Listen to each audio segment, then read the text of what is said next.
नमस्कार दर्शक मित्रों, हार्दिक स्वागत है आपका एसीपीसी D2D एडमिशन प्रोसेस के वीडियो की सीरीज में, जिसमें हम आपके साथ ताज़ा जानकारियां शेयर करते हैं और आपके प्रश्नों का समाधान करते हैं। तो आइए देखते हैं आज क्या है हमारे पास आपके लिए ताज़ा जानकारियां। दर्शक मित्रों, आप सब जानते ही हैं कि रजिस्ट्रेशन प्रोसेस शुरू हो चुकी है और 18 अगस्त से यह प्रोसेस शुरू हुई है और 15 सितंबर तक रजिस्ट्रेशन की प्रोसेस जारी रहेगी।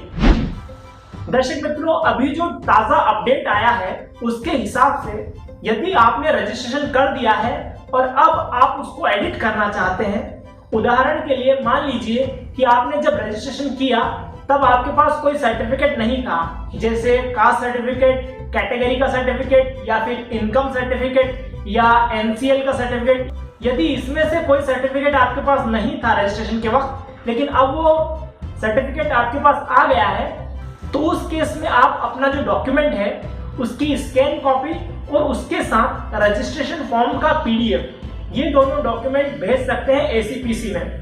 उसका जो ईमेल आईडी है दर्शक मित्रों, वो है d2d@acpc@gmail.com।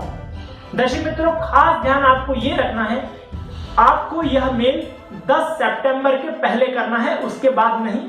उसके बाद कोई भी रिक्वेस्ट एक्सेप्ट नहीं होगी। दर्शक मित्रों, एक बात खास आपको ध्यान रखनी है कि जब आप मेल करेंगे तो मेल का जो सब्जेक्ट होगा उसमें आपको पहले एप्लीकेशन नंबर लिखना है और उसके बाद अपना नाम लिखना है। दर्शक मित्रों, यह आप अपने मोबाइल से या फिर जहां भी आपके पास इंटरनेट फैसिलिटी अवेलेबल हो वहां से कर सकते हैं, या फिर इसके लिए आप साइबर स्पेस सेंटर भी जा सकते हैं। दर्शक मित्रों, यह तो थी अभी तक की ताजा जानकारियां, ताजा अपडेट। अब हम देखते हैं आपके प्रश्न। तो आज का पहला प्रश्न आया है कि क्या TFWS D2D में अवेलेबल होता है?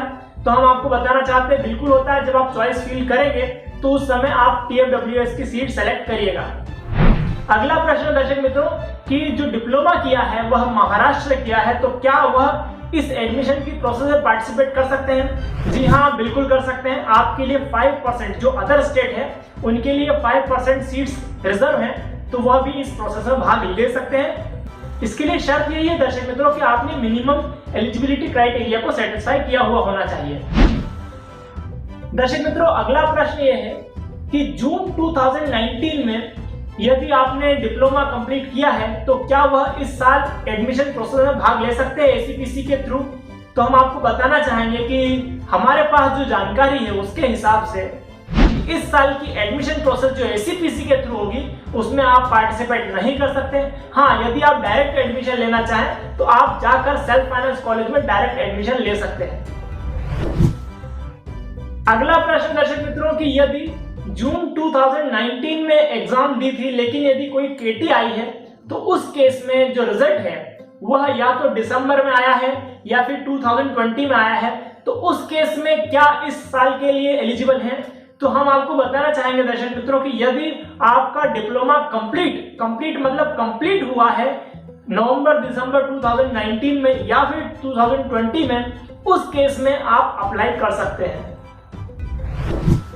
दर्शक मित्रों, अब प्रश्न ये उठता है कि जो स्टूडेंट 2019 जून में कंप्लीटली पास थे उन्हें इस बार चांस क्यों नहीं दिया जा रहा है? तो उसका कारण ये है दर्शक मित्रों कि ये माना जा रहा है कि जब आपने जून 2019 में कंप्लीट कर लिया है अपना डिप्लोमा तो आपको पिछले साल ही अप्लाई करना चाहिए था।